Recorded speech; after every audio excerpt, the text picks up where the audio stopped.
I'll take you for a ride on the devil's ship. I'll take you for a ride where you sink or swim.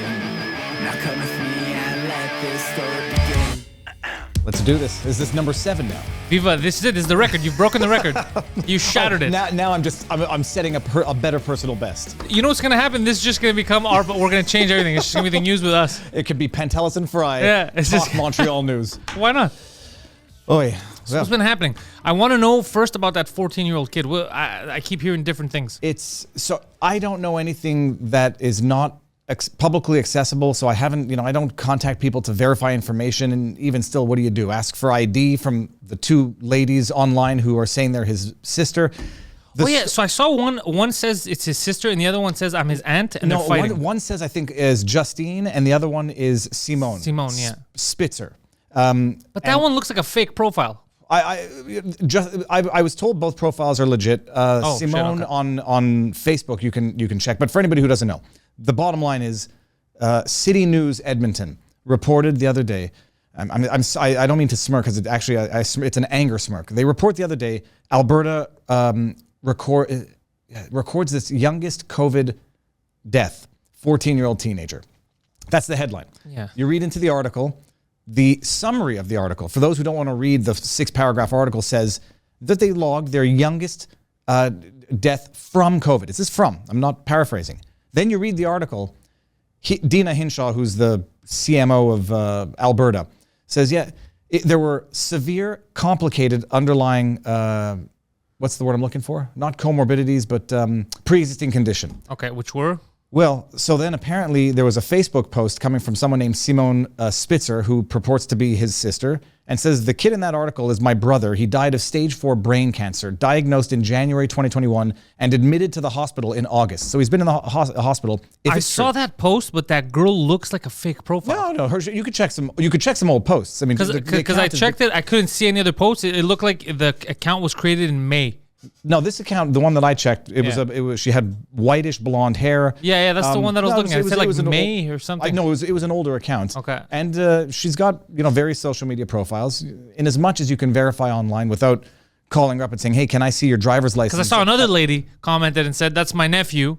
And then I checked that lady's profile, and then nowhere in her and she's one of those people that just post everything. Like, my son took a shit today, and she never posted about the kid dying. And I don't know who's. You don't know who to believe, and it's true. So, I made a video on it yesterday, and I said, look, can't verify the Facebook posts. Yeah. I'm not a journalist, and I'm not going to fly to Alberta to vet these people.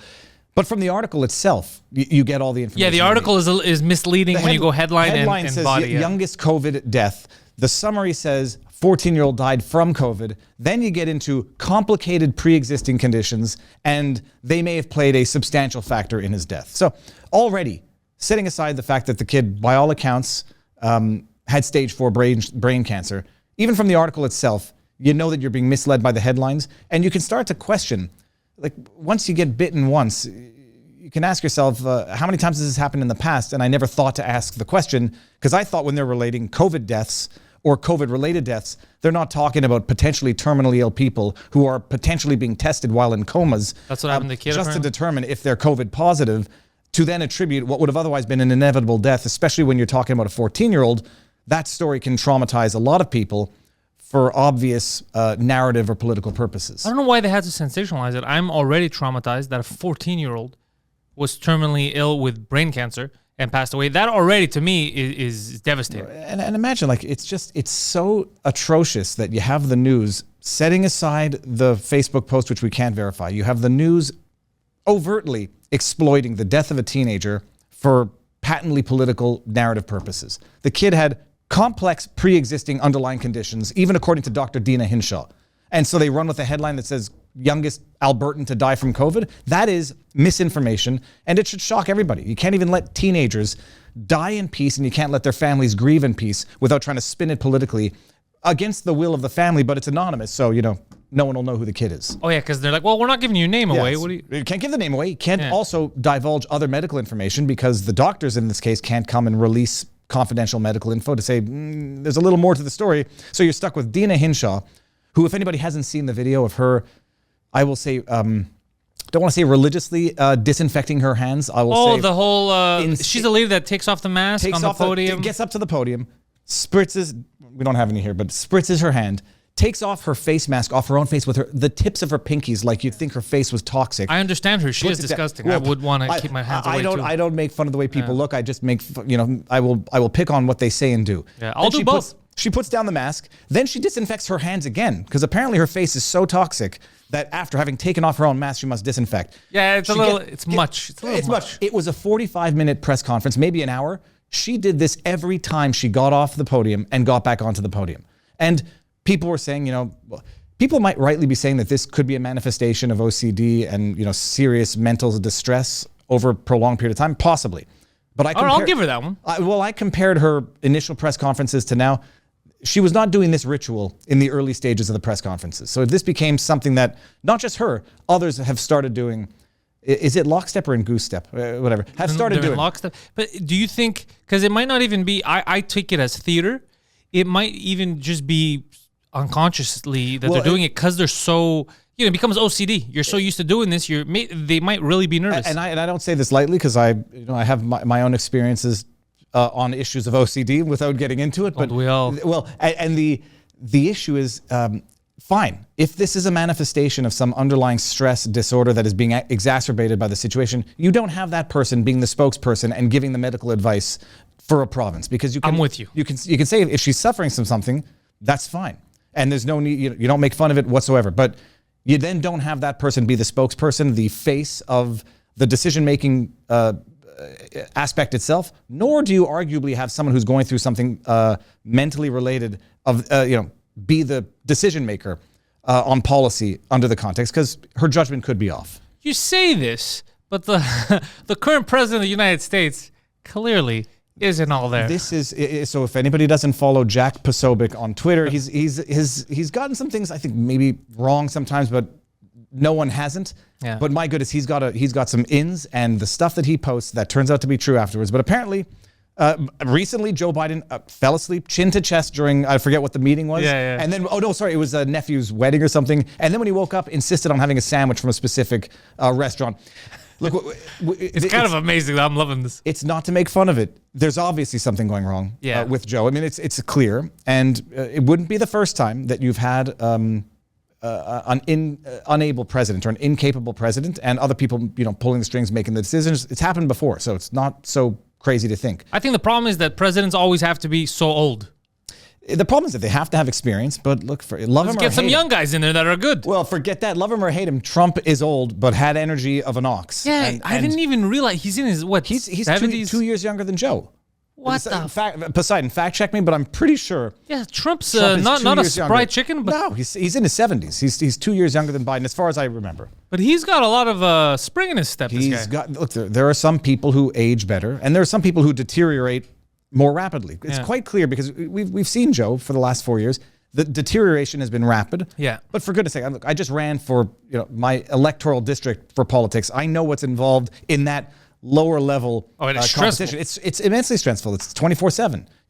And when you're not doing it, you're still dreaming about it. Literally, I had dreams of politics, and it was gross and weird to actually have a dream about political leaders. I mean, they were political dreams, but that's weird. What were they wearing? I had a dream about Maxime Bernier at one point, and Justin Trudeau. Like, I have to see him on Twitter all day because I do that. Then you argue with him in your dreams. It was so. Having done that just for westbound NDG, man, can you imagine how many billions of dollars do they spend on the presidential campaign? Oh man, and then Biden's getting messages all day. Yeah, and then you have to coordinate with your different offices of intelligence. You have to know what's going on everywhere in the world. You are held to account for everything that's going on in the world. And then when the poo-poo hits the fan in Afghanistan, my goodness, you're answering that 24/7. Yeah. And then you have to. Well, that was mishandled. There's no question. I mean, that was incompetence, if not outright negligence. And then it leads people to legitimately question whether or not it's by design. Because when you hear what Julian Assange was saying years ago about the purpose of being in Afghanistan, and then you see the fallout and how they withdrew, man, does it sort of lend a little bit of credibility to the hypothesis that he was putting forward back then. But him and Snowden have come up correct on almost all accounts. But we refuse to get together as a people and be like, all right, listen, these were whistleblowers, but these were whistleblowers that helped us see the light, see what's going on, we shouldn't allow them to either be threatened, get arrested. We should protect these people. It used to be that journalism would be investigative journalism and try to get to these types of war crimes that the government was committing. I mean, going back to Vietnam, that's what real journalism was doing back then. And so you have now, look, when the media works in concert with the government, true journalists become criminal, not even whistleblowers, because they'd have protection if they were whistleblowers. They just become criminal hackers who the government goes in after, with all its might, to the point where they were actually talking about assassinating Assange. Yeah. I mean, it's nuts. And when you know what goes on in the world, it really causes you to question everything you have ever understood or thought you understood about what went on in the world. You know what ends up happening? And people tell me this, and I agree, it's true. Once you get too deep into this, you just start getting depressed because you feel powerless. That's the problem with like even conspiracy rabbit holes on the internet, is after a while when you see stuff, you're like, oh yeah, I thought that was a conspiracy.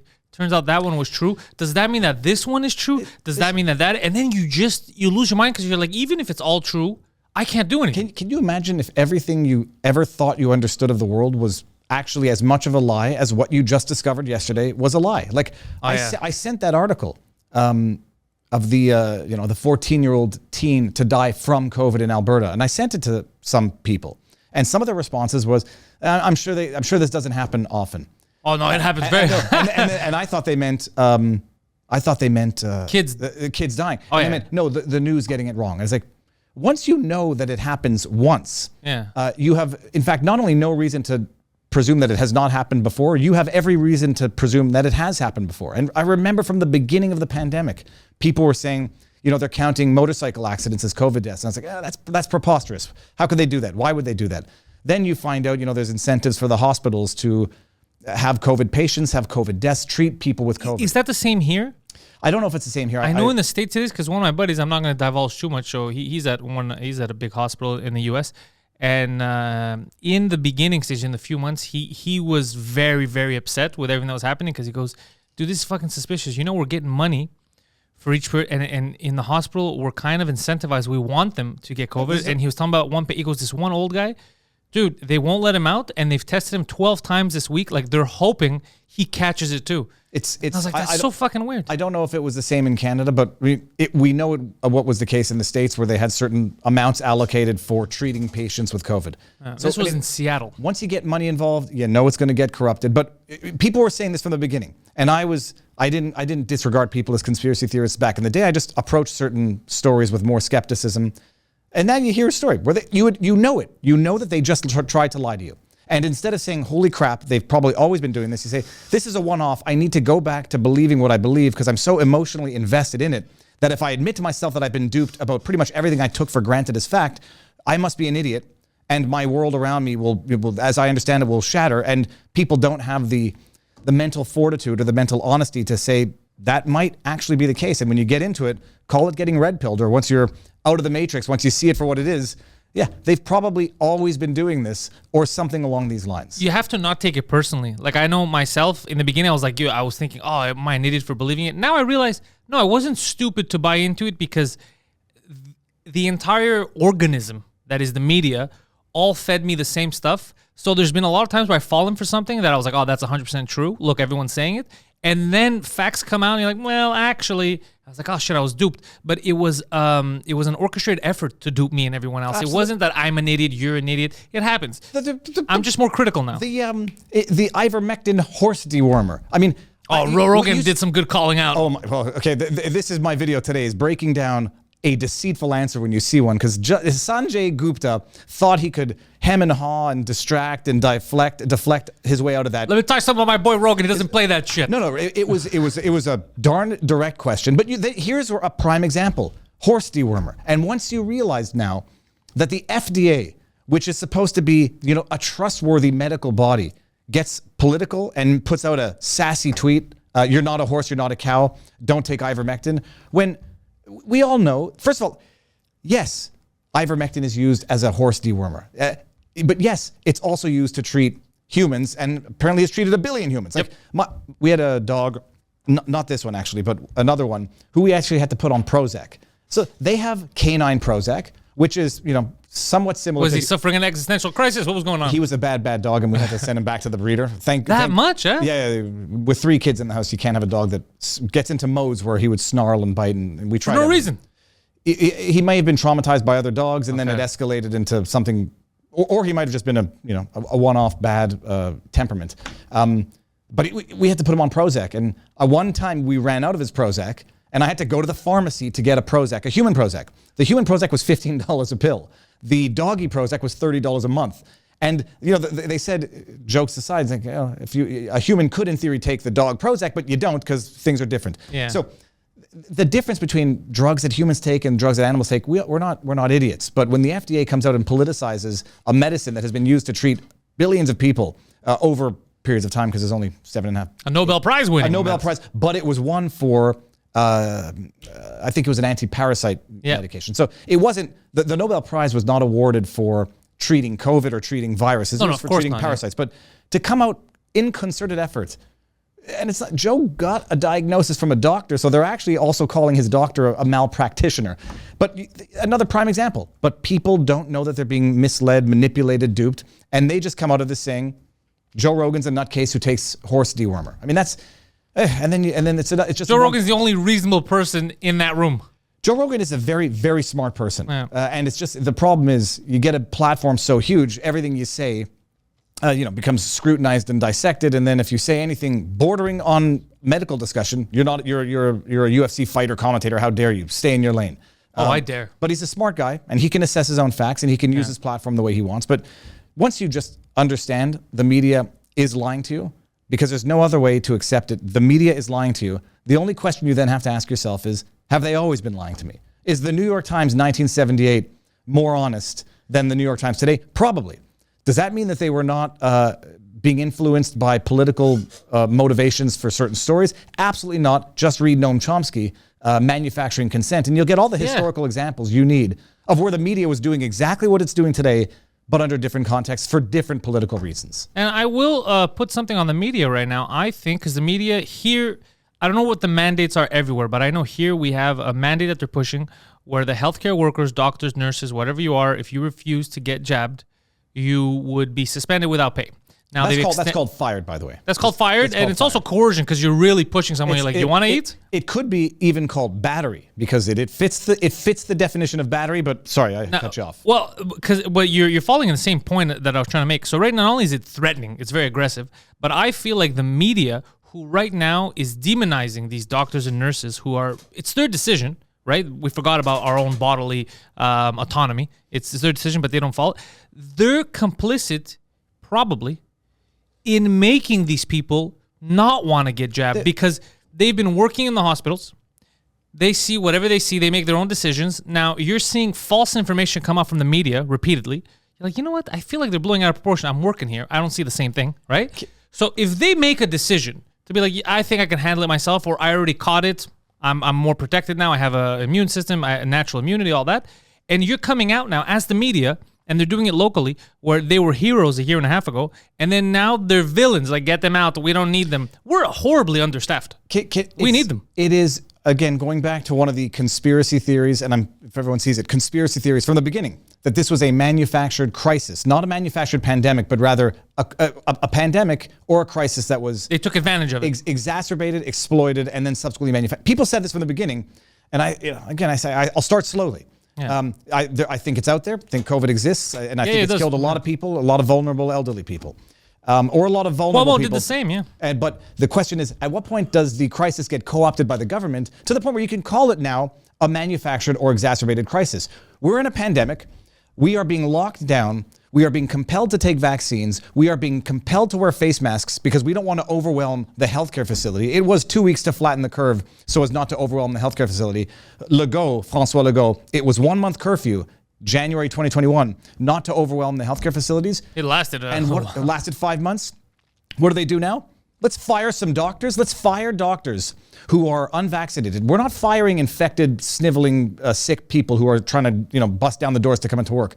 Fire people who have not gotten vaccinated because the government has made the very logical decision that in the context of a bona fide pandemic, when you have a shortage of hospital beds, it is more dangerous to have an unvaccinated, healthy, asymptomatic worker in there than to not have a bed to treat someone who's in for a heart attack. It doesn't make any sense. It doesn't make sense. And the only explanation you can come to is that the government is not yet prepared to let go of the powers that it's usurped during this crisis. It's super politicized. And hey, what can we do to keep this going? Oh yeah, if the shortage of hospital staff is what we use as an excuse to lock people down, well, let's manufacture a shortage of staff by firing unvaccinated workers for whatever the reason, religious, medical exemptions. I don't care what the reason is. If they're not sick and they're capable. So are you telling me right now that you would prefer a vaccinated imbecile that's not a doctor to take care of you? For example, let's say a Poseidon. Would you like to arrive at the hospital and Poseidon with the stethoscope is like, I'm jabbed, so don't worry, I'll handle this, as opposed to a professional that's not vaccinated, that's been doing this for years? That might be not the right comparison. Let's just say, would you rather show up to the hospital and have to wait because there's not a bed? Oh, that already is going to happen. They don't so have an now it's even unvaccinated worse. worker. Yeah. There was another story talking about like stories. You talking about the transplant? The transplant, the kidney transplant. Can you imagine? For those who don't know, an individual who's ill, needs a kidney transplant, had a donor, had the surgery scheduled. They canceled the surgery because the hospital's new protocol was that both donor and recipient had to be vaccinated. So the donor who was not vaccinated could not give their kidney to somebody to potentially save their life. That cannot be your decision. If the guy receiving it is okay with it, you cannot stop that guy from living. This is crazy. It can't be logic. Are they making the medical determination that not getting the kidney transplant is less dangerous than getting a kidney from someone who's not been vaccinated? But test the freaking guy. Yeah. Test him before the surgery. None of it. Sorry, I'm yelling. None of it makes sense. And your kidney's not the thing that gets vaccinated anyway. What are we talking about here? But test the individual. To the extent that even vaccinated can carry, transmit, and contract the virus, being vaccinated for kidney donation is irrelevant. It would be relevant as to whether or not you're COVID positive. So test the guy.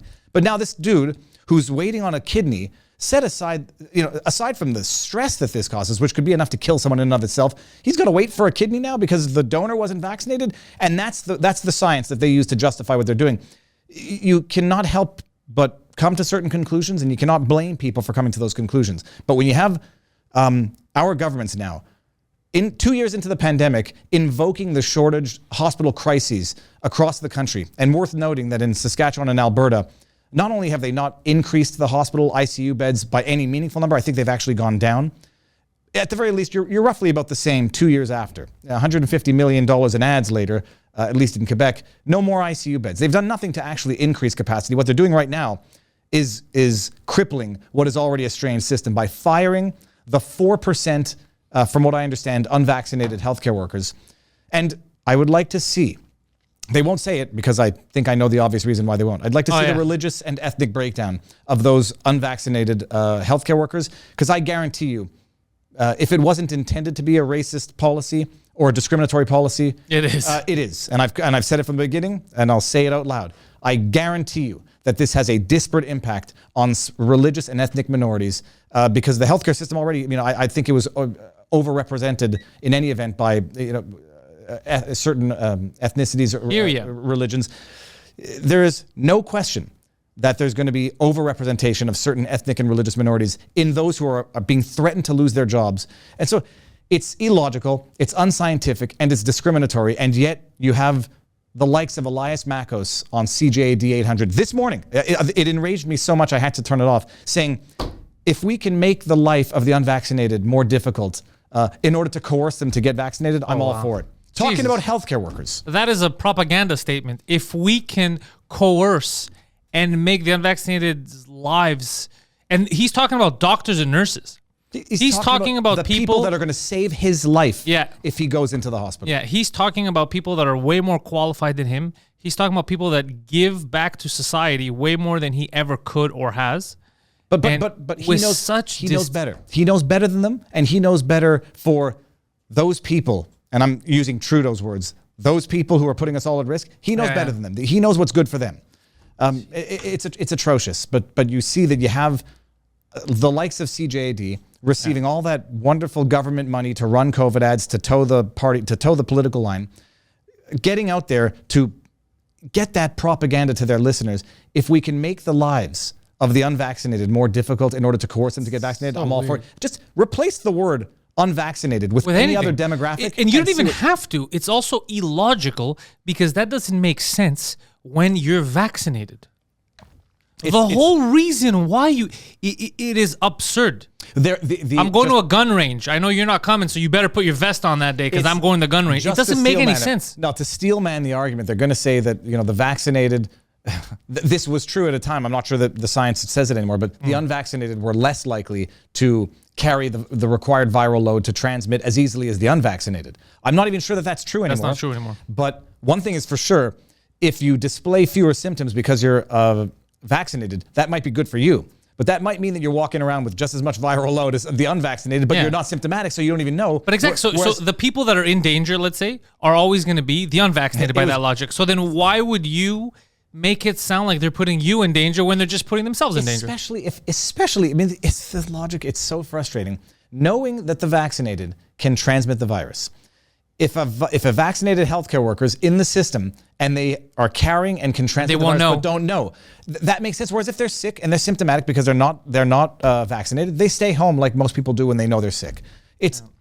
So all of this said, all of this come together at the same time. You do wonder, does the government want to exacerbate the problem? People have been talking about the Great Reset from the very beginning. Before anybody. Have you looked into this guy, the guy who wrote those books? Klaus Schwab. I mean, look, I was so young and wet behind the ears in 2020 when people said the Great Reset. The term, I remember reacting the way I did. I had never heard the term before. I didn't know that it was actually in their World Economic Forum platform, black on white. You can go online and read it. I didn't know that they were talking about the Great Reset, Build Back Better, all these things. Yeah. All these, Biden used the terms. They're all indoctrinated. It's like the same cult. It is. Look, some call it a cult, some call it a cabal, some call it conspiracy. Others, I'm just saying, a cult just because they keep repeating stuff religiously. That's why. I'm not judging. I'm just saying, I don't mean that they're wearing robes. No, but call it. That's not far off. But they have their meetings in these wonderful areas. They influential castles sometimes, castles, islands, wherever. But it's like influential, unelected billionaires who have their own agenda, all within their rights, inviting these political leaders, and everybody's like, it's a club, and you feel flattered to be in the club, and then he's like, oh yeah, it's like Homer Simpson saying, I like what you're saying. I would like to subscribe to your newsletter. You have these politicians who go rub elbows and mingle with these billionaire influential people, and then they sort of, they adopt the message. Yeah. And you get a little PDF file that says, Build Back Better, the Great Reset. You'll own nothing and be happy, the year 2030. But nobody knew about it in 2020 because it wasn't news yet. And then people start talking about it, but then it gets called conspiracy theory. So you start using but it's out there. I looked at this is all real. I even saw him, what's his name, Schwab. I even saw him on French TV. And I talked about it on the last episode with Mike on 2 Drink Minimum. I had to play the clip because it was hard to find on YouTube, but it's real.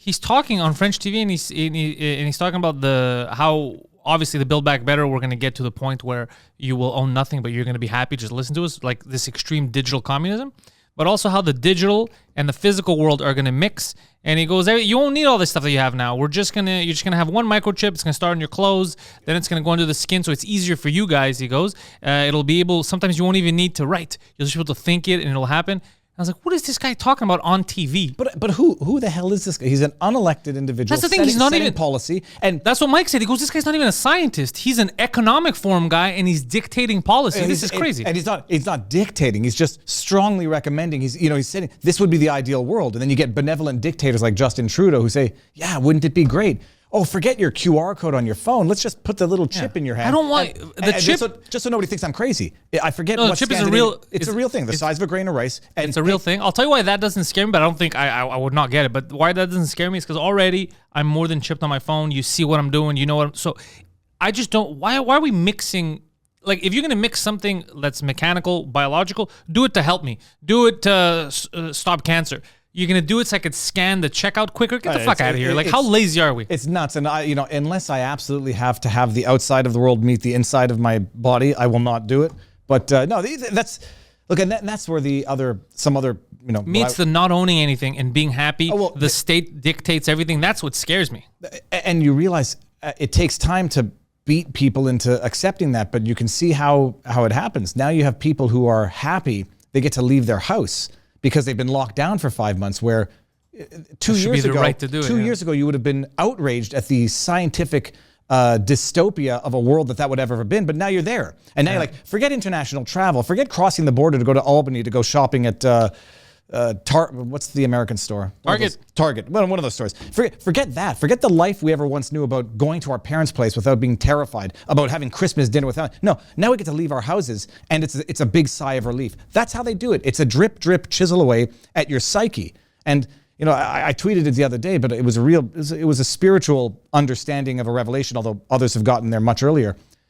To transform a society to a point where they will say, and feel good about saying, let's make the life of fill in the ethnic, fill in the religious, fill in the medical bracket more difficult to compel them to comply. But this guy's an imbecile. Yeah, but he's reaching people, and there's a lot of people now who support vaccine passports. They support it, of course, until the government says now your 5 to 11-year-old has to be vaccinated, and now your 12-year-old has to be vaccinated if you want to fly within your own country. Yeah, I have friends who are freaking out now. As well they should. I mean, and I'm not going to pretend that I was always this vocally against it or criticizing it, because it's been a learning curve for me, and maybe I've been slower than others.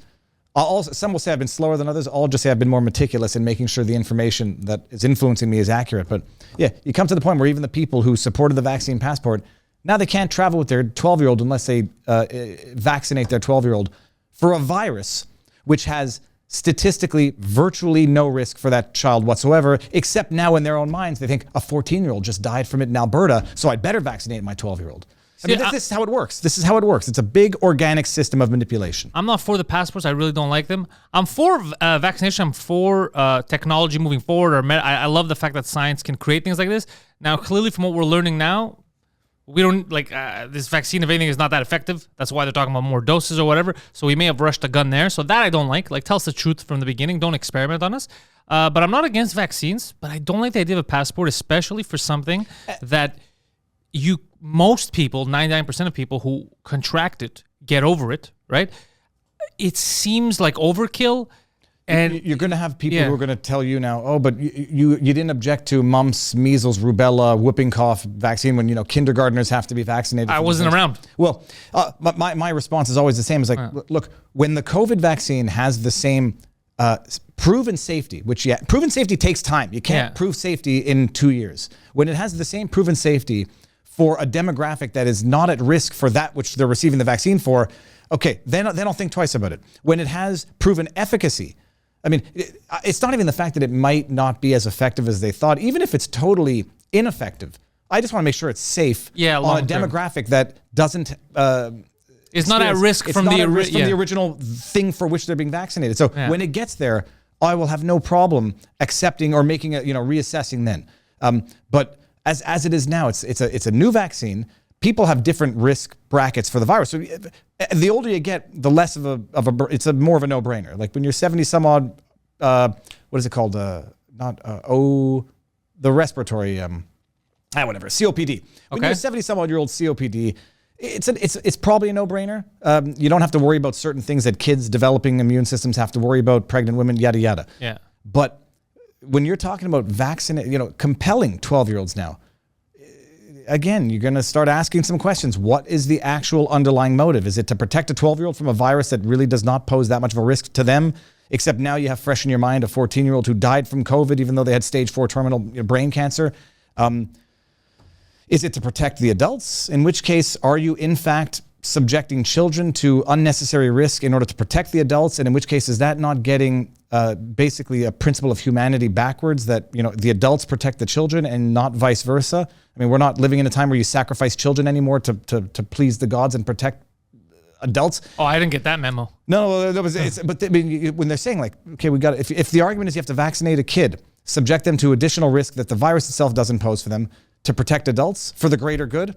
It's a modern version of some form of child sacrifice. Yeah, if we don't know what it's going to... So now, again, I'm not sure where we stand with the science. I saw the Project Veritas stuff with the people at Pfizer talking. But it was stuff that we knew, for example, that people would argue online, but I knew the truth because we know how the immune system works. I was already well aware that if you get past it, your immune system, you're way stronger than you would be with the jabs. It was logical to me. It was just verifiable at that point. You're like, all right, they know it as well. I don't know why it was such a hard topic to bring up publicly? Because they're trying to compel the vaccination even of those who have gotten the virus and have the antibodies. So they're trying to maintain a narrative that even if you've gotten it, you'll still be better protected if you get vaccinated. And even though internally they knew that was false. So here's the thing is how is that allowed now legally? How are countries, when this kind of stuff comes out from within Pfizer, how are countries allowed? How are governments allowed to keep... I don't know. I don't know what the answer is, but just bear in mind, these vaccine manufacturers have been given total immunity from the government for anything and everything related to what they're doing. And you hear things like that. You hear that you've been misled, probably on that as well. You hear them talking about the fact that, I don't know what personal information or actual direct knowledge the individual had about the aborted fetal cells being used in or in the research of it. It was just in the research and the creation. And that much, that was one of the religious objections that people had. Is it doesn't have to have in the vaccine itself aborted fetal particles for people to have moral, religious, conscious objections to if it's done in the research of. So how do they, this is another question. When I heard that, it wasn't so much that I was shocked because I had known that this happens a lot in research because I think those cells, they regenerate quicker. Like you could do more research with, but then I was thinking, wait, how do you get aborted baby fetuses? Well, this is another one of those eye-openers when you realize the industry that exists behind abortions. So you can go to a clinic, abort a baby, and then sell the aborted fetus to Pfizer. There's a market for aborted fetuses. This is crazy. Once you and this seems like a horror movie. It doesn't seem real. Well, this seems like super conspiracy theory. It gets even worse, and I won't get into it because I know the limitations of my own minimal understanding. But there's a market for aborted fetal cells, and then there's a market for feet pics too. Well, but when you realize that there's a market for that, then you begin to question whether or not the advice of medical practitioners, social counselors to get abortions, then you begin to wonder, like, is it that lucrative? Totally independent. Look, I'll invite your viewers and my viewers, just Google the market for aborted fetal cells and fetal parts. There was a big expose on it. It will shock. Can you send me the link to the big expose? Because I had no idea this was happening. It'll blow your mind. I mean, it was that's when I realized like there's a world that I didn't know that existed, and I wish I had never known it existed. But you need to know that it exists in order to make proper decisions in life. But there's a market. I found that out years ago with sexual slavery, on how big it was, who was involved. We're talking about. You ever seen the movie Taken? Yes. I haven't seen. It's ridiculous. I've seen enough of it. But it's very similar to real life, how organized these sex trafficking rings are. They'll kidnap someone, let's say from Romania, and then that person ends up in Turkey, living in, like, completely disappear. You're in another country now. This is your new life. This was crazy stuff. So when I found out that was really happening, I was like, fuck, I thought this was just in movies. That's why the abortion thing, I was like, this is aborted. How the hell are you getting these babies? I'll tell you afterwards because I don't want to make mistakes, and I also don't want to say things that are just too shocking. But we'll talk about this afterwards. But everyone should look into the market for aborted fetuses, and just it will take you down a rabbit hole that you will have never known existed, but you will not be able to see things the same way again. You're changing my life here. It's like, and this is why I understand, like, people get old and cranky. Like I'm not cranky yet, but I'm really I'm irritable. I'm definitely stressed out seeing what's going on in the world. But you get old, you get cynical. You realize, like, when you realize what the world is about, and it's probably always been this way, you then have to reassess and say, what is important to me, and how can I actually how can I live? How can I be happy? How can I make a difference in this world without letting the ugliness of this world or the ugly side of this world crush me and turn me into a cynical, bitter person? Everyone goes down that road because I've been noticing on Twitter, especially. I look at people's tweets. Sometimes I'll comment, sometimes I won't. But I noticed the lunacy. Like there's this guy Keith Olbermann. Oh, he's a blue check mark from mainstream media. Yeah, this guy has legitimately lost his mind, and he's unraveling on Twitter. Like, you see it on Twitter, and I'm looking like he's getting worse and worse. He sometimes argues with my buddy Michael Malice. And it's just hilarious. Malice has been running circles around him, and the guy doesn't realize. He just gets so frustrated. He's calling him a monkey. It's true. It's true derangement, and I don't want to say Trump derangement, but it's ideological tribal derangement. And he has videos where he's yelling. He's like, "You're scared. You're scared." Like, he's telling people that they're scared. Like, he's telling Rogan that Rogan and Malice says, "You guys are scared to get the jab." while this guy is yelling at top of how scared he's like he's panicking, and the other two are just calm. They're like, nah, we're just living our lives. There's a little confession through projection that is rampant with people who are unaware. But the other thing is what being scared, or that's a characterization of being cautious, being questioning. But I mean, it's just how one person perceives another person's behavior. But I know who he is, and he's a weirdo. Yeah, he's a. Well, they are systematically losing their minds, and the more the world they thought exists, the more they thought that the world around them existed as it was, the more that unravels, the more unhinged they become. Because you're seeing it now, like, you know, people who were calling Trump the fascist for the last 4 years, and now they're living under a realm where they see what Biden is doing. And you want to talk about fascism. It's not because he's a dawdling, gentle old man that he's not a fascist. And it's not because policies are fascist. Policies are not people. But I also said, as a person, right, not only was Trump not fascist, but we have to be careful how we classify things just to group them. Because like, oh, Republicans, Trump's a conservative. Trump economically is conservative. He doesn't want to fuck around with people's money or his money. But socially, Trump, he was as much of a Democrat as Democrats. Hookers, party boy, a pro-choice. This guy's super left-leaning when it comes to soul. What are you talking about? This guy's a party animal. And by the way, the most racially tolerant individual won the Ellis. It was called the Ellis Island Award, I think. You know, the most racially tolerant. Yeah, this guy didn't give a shit about any of that. Only becomes a tyrannical, fascist, racist dictator when you step on the foot of, you know, I won't say the Democrats, but rather the industrial Democrat media machine. But because I remember like he's too conservative, and I was like, too conservative. Are we talking about the same guy? Have you ever met a fascist dictator who got kicked off of a social media platform? Yeah, there you go. Yeah. Have you ever met a fascist dictator who got voted out of office? Voted. Yeah, not just that. He kept, even when he wants to argue the results, he's going about it with lawyers legally. He's not like, all right, I'm getting a private militia together. If he wanted to incite the erection, as Chuck Schumer said, if he wanted to incite the insurrection, he could have, and he has. You know, he could have easily appealed to a base that would have been prepared. Yeah. He didn't at any point.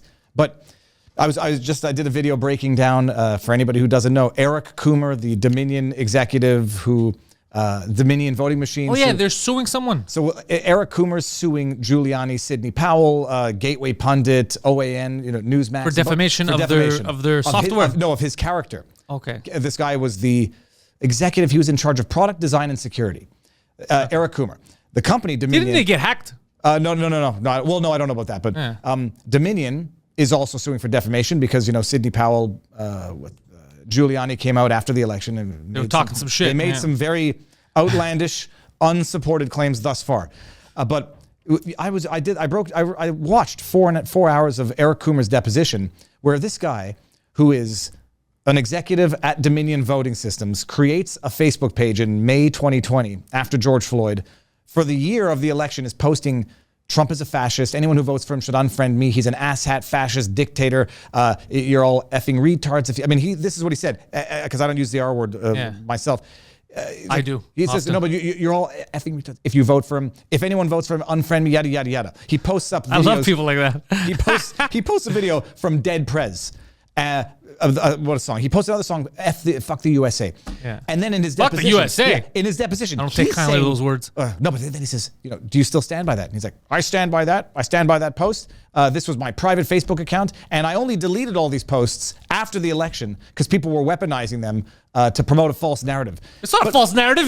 This is your narrative. And it's not just that. This is the guy who's in charge, or at the very least an executive, at the company that literally counts the votes, calling someone else a fascist. Yeah, that's it's confession through projection through and through, but it's these people who throw the term around. Well, nobody knows what fascist means. I looked it up. It is a complicated term because is it when big government meets big tech or mostly big media yes, and that together? They're in charge. So if that's the way it is, then right now we're living fascism. Can you imagine you have Jen Psaki, the White House press sec, getting out there and saying, we're working with Facebook and telling them what to take down when we think it's misinformation. That's called fascism. That is the definition.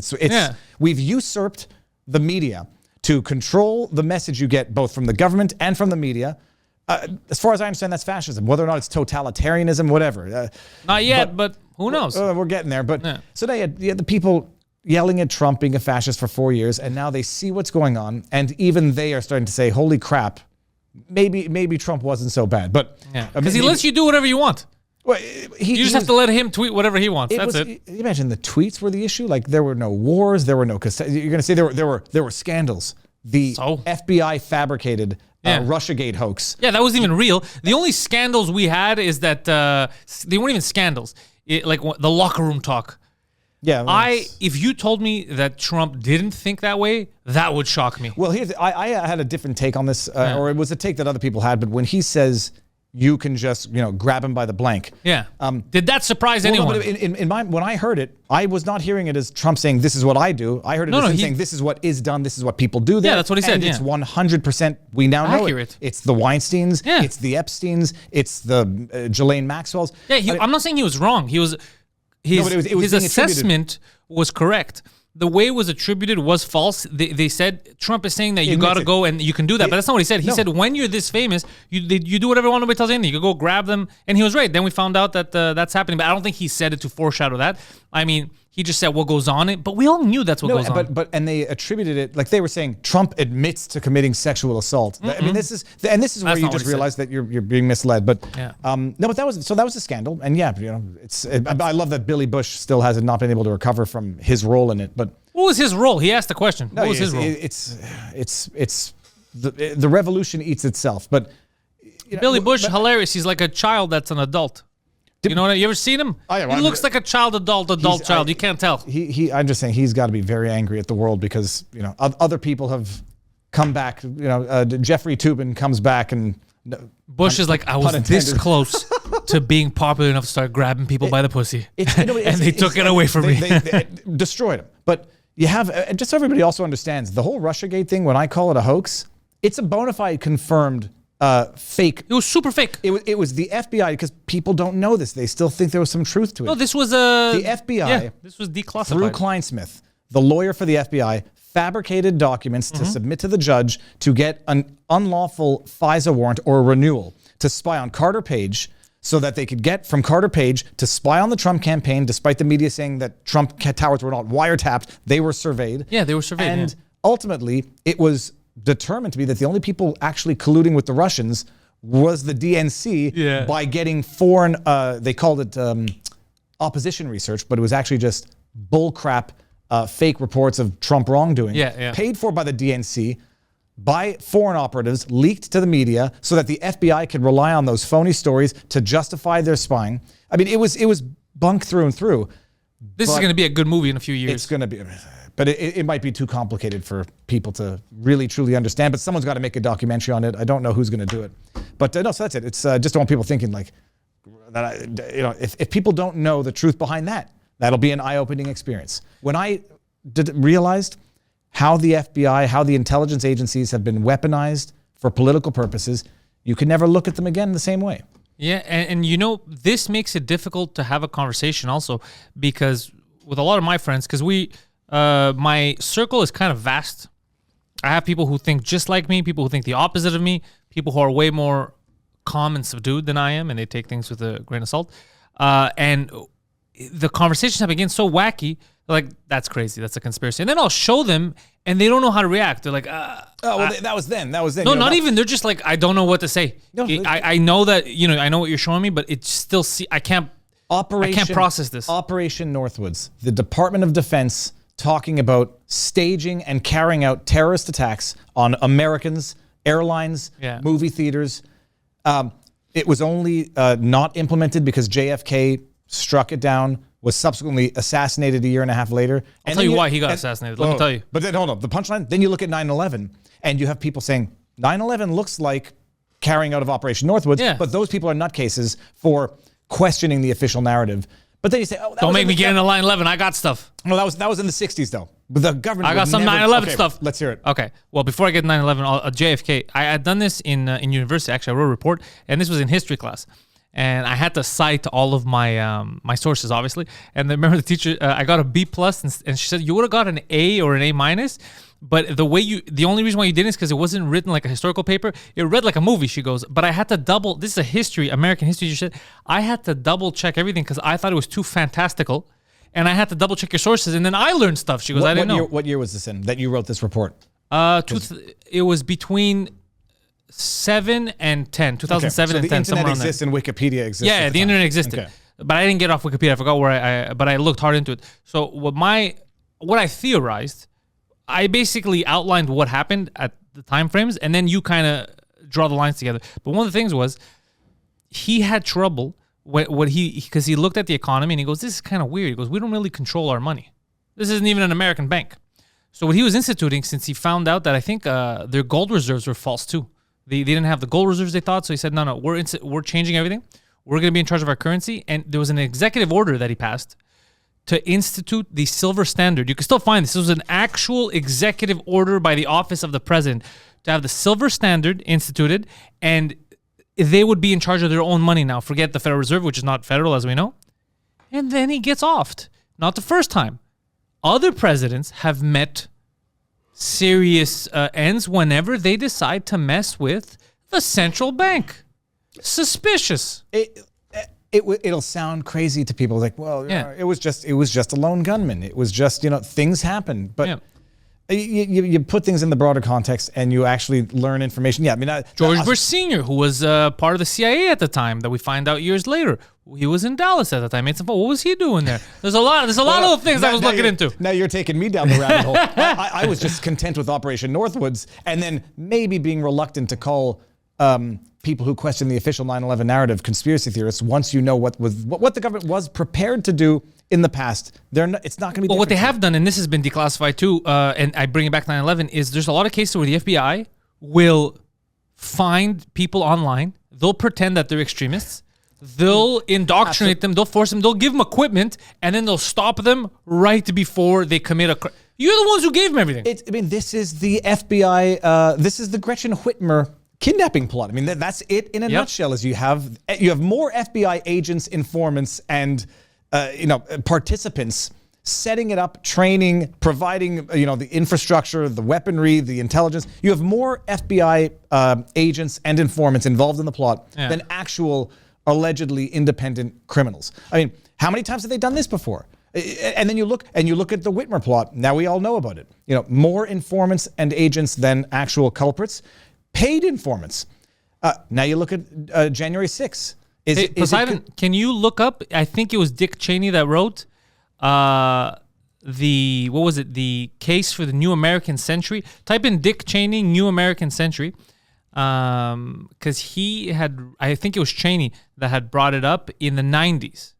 It was I think at the Trilateral Commission that he goes, the case for the New American Century. We need to have go on.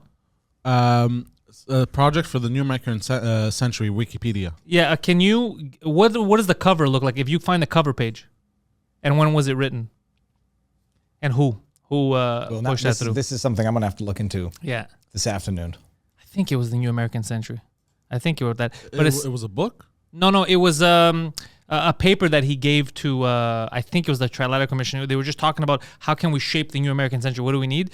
And he said that they need an event similar to a new Pearl Harbor to shake people up so that they would comply.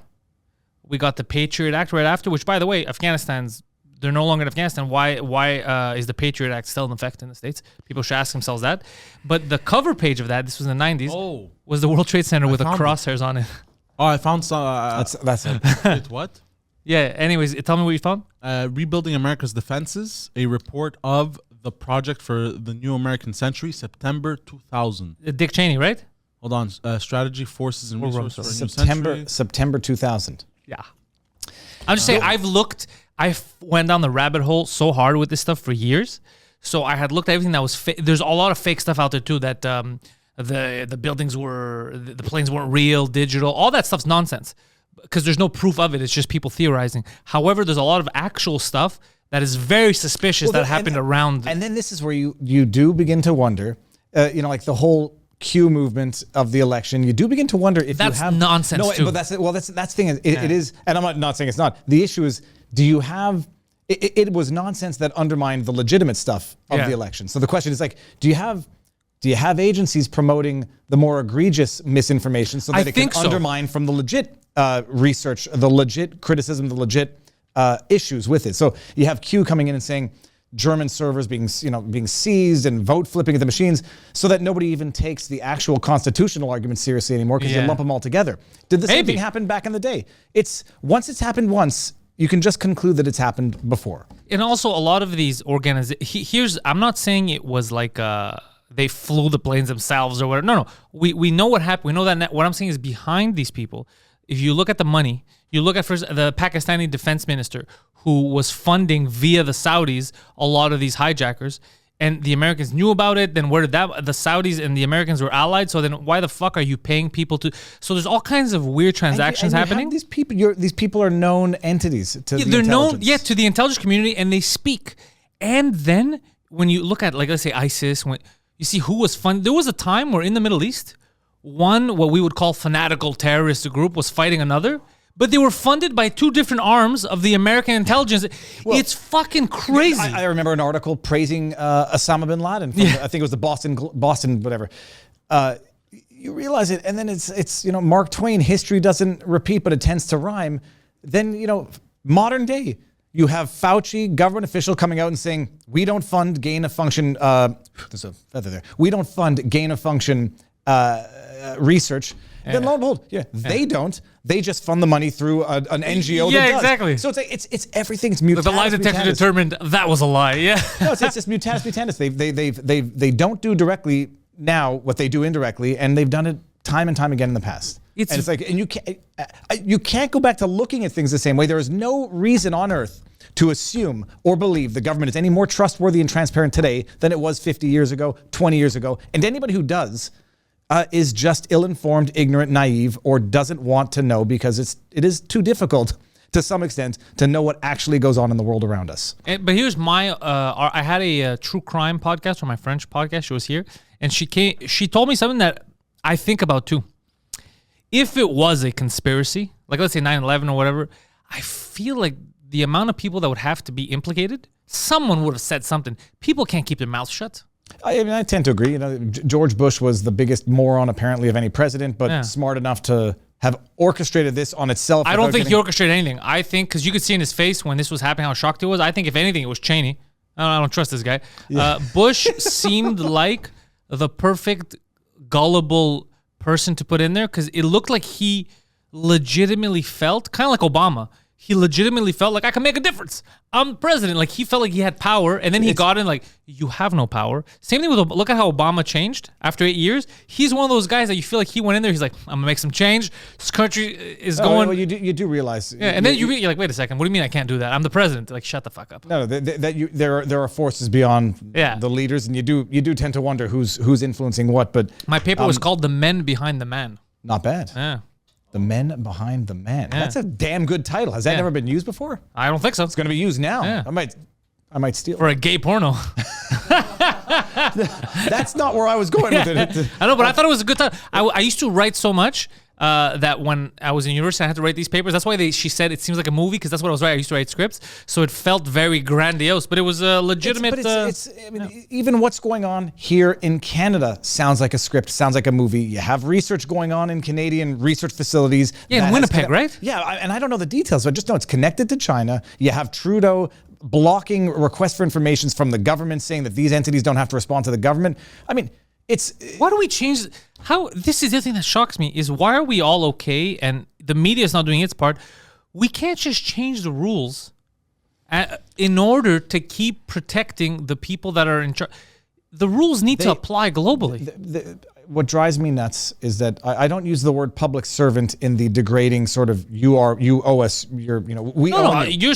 But they're public servants. They serve the public, and they don't get to operate in secrecy, nor should they be allowed to. They don't get to do things and not disclose it to the public. They don't get to live by a different set of rules than they impose on the public that elected them and to whom they serve.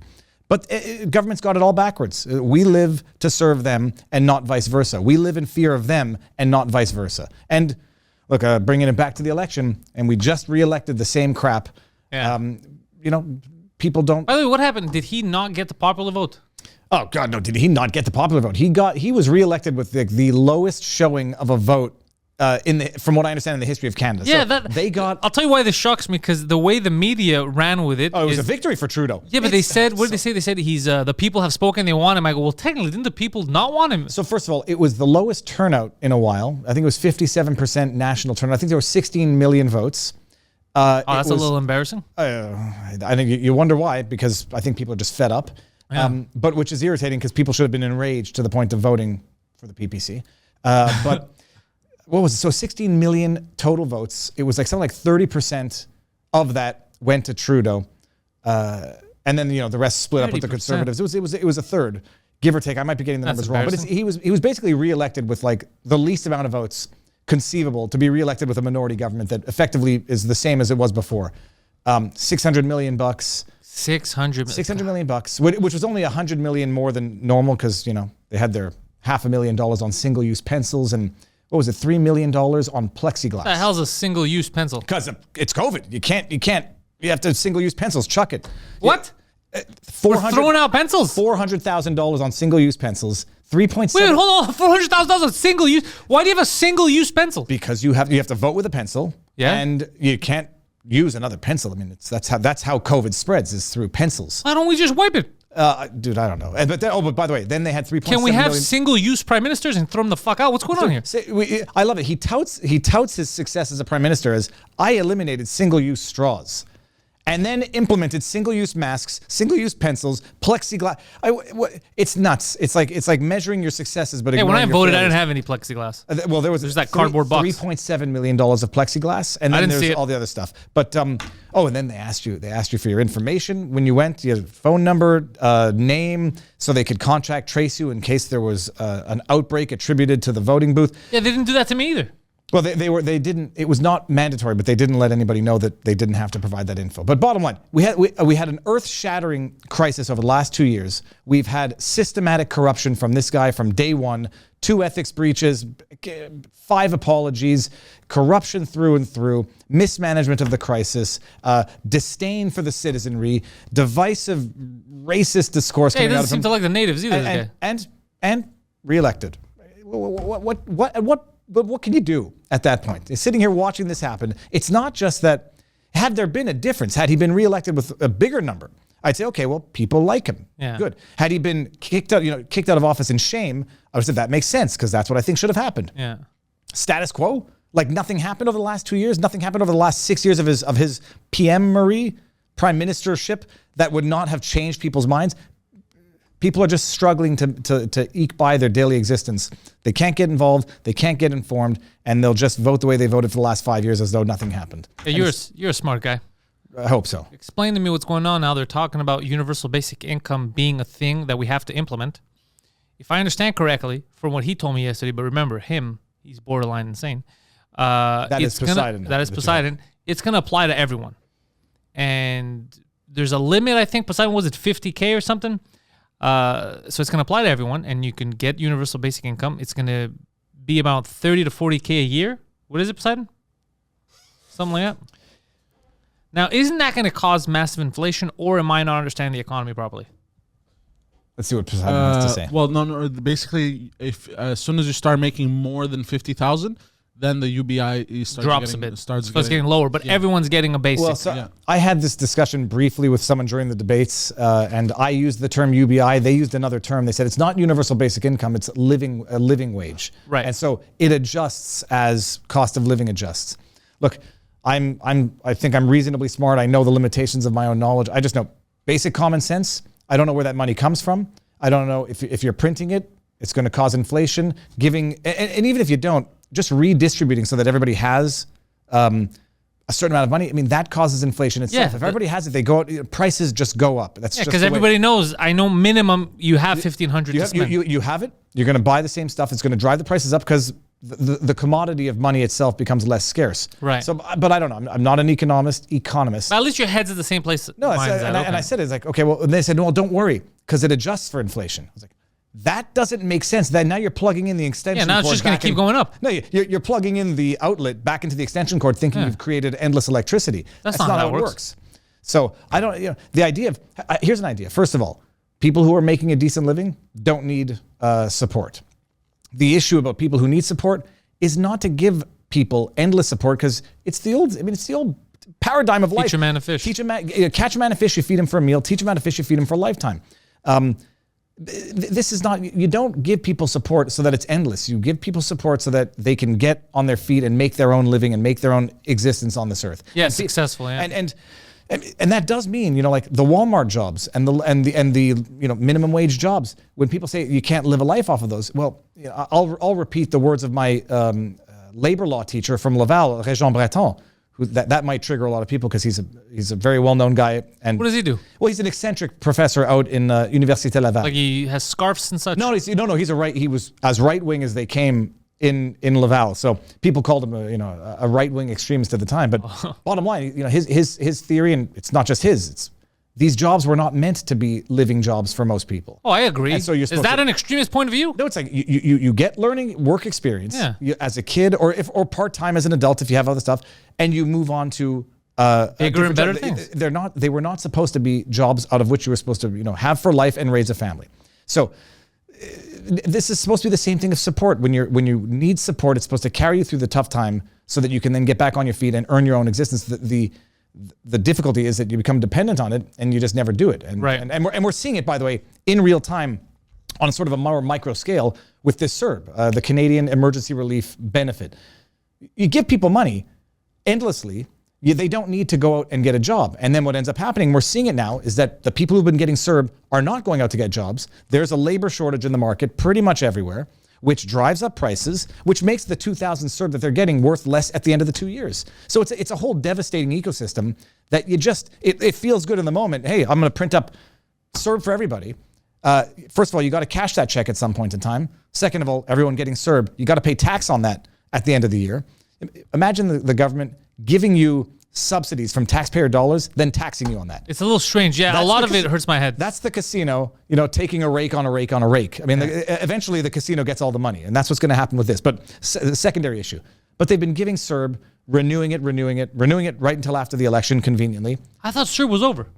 I think it might have ended in October because that's when Trudeau last extended it to, when he, right before he called the election. But the effect of giving people $2,000 a month, they don't have to work. They don't have any incentive to work.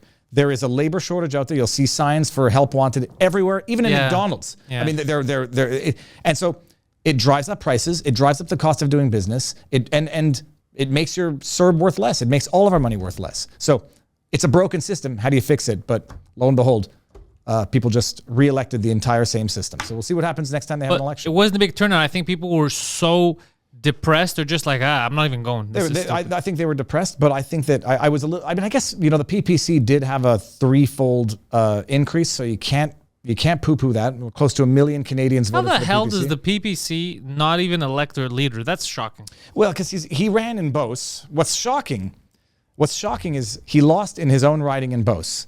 That's not the shocking part. That's kind of shocking. Well, it's shocking, but look, he's running with policies that Quebecers by and large don't like because he wants to review or reassess equalization payments.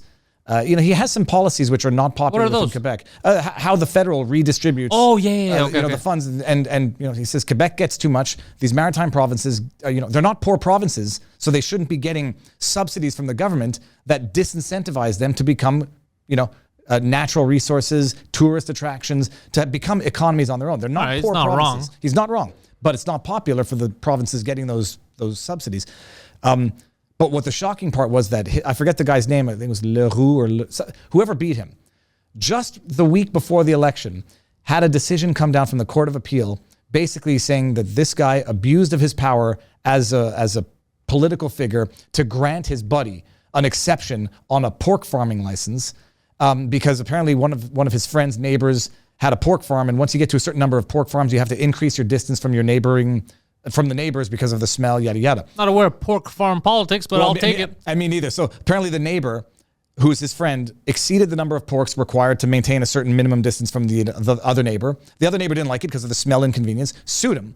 Or something happened where the guy basically got an exception of the permit, worked around the permit because of connections that he had.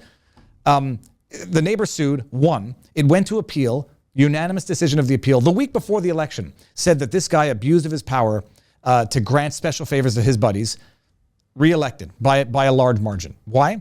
The media didn't run with the story. You had to get Rebel News in there and Alexa Lavoie to cover the story.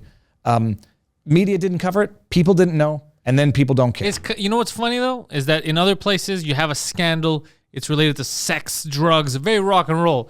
This guy had a scandal. It was all pork farm related. It's kind of funny. And then the ultimate irony is, like, you know, in the States, the nature of the scandal will affect the public response. Be responsible for the excess deaths of tens of thousands of elderly people in long-term care. It'll be a week in the New York Times. Touch people inappropriately, you get booted from office and canceled, overnight. Yeah. And so, the irony: Gretchen Whitmer still in power. Cuomo, she faked the kidnapping. She didn't fake it, but it was definitely the FBI actively involved at politically convenient timing to distract from what was at the time some very serious criticism about her management of COVID. Yeah. Cuomo, send back COVID positive patients, mandate that healthcare facilities. Oh, he legitimately killed people. Mandate that they take back positive patients, immunize the executives of these long-term facilities, cause thousands of excess deaths. Fine. Grope, be a sexual deviant, and have a toxic work environment. You're out. You can only grab so many asses, Cuomo. Well, that's it. And then there's politics to it as well. But I didn't like that guy. Oh, Viva! I'm glad you came back. We got to discuss. We're gonna start a new podcast soon. Just me and you yelling. Viva and Yeah. Pants off with Viva. No, Pantelis with. Okay, it doesn't. That's. Viva I should not have said that. Wow. Pantelis and Viva. We'll figure it out. We're gonna have a good one. I just realized that Pantelis is pants. Pantless. Yeah, pantless. You can say that if I pronounce it properly. Yes, people pronounce it pantless. Some people used to call me Pants because they couldn't say Pantelis. It was like, it's too long. We could do something, but no, it's good to be here. I mean, it's good. I get some frustration off my chest. Hopefully, people will now things to look into. I mean, the real one that's going to be the eye opener. Hopefully, it won't be a black pill, but a red pill for some. The market for abortion clinics. Oh yeah, thank you for reminding me. We got to look into that because it's shocking. It's worse than you think. God damn it. All right, well, Viva, you did bring us some information, so I'll take that instead of the sadness that you bring me once I look into this goddamn abortion stuff. Well, I'll tell you, knowledge is the first step towards actually being proactive and then informing others and then making a difference. So, I mean, just don't get black-pilled. You swallow the red pill, you see what's going on, and then you figure out how to turn it into a white pill. Well, if anyone doesn't know you, which I doubt, links are in the description, also in the cards. Follow Viva, his vlog. You vlog daily, actually. You got stuff. I got something coming today. There's so much to cover. It's just, it's amazing to be able to actually do it as a job. I mean, it's a blessing. I love it. I love your channel. I love the tweets. Check Viva out.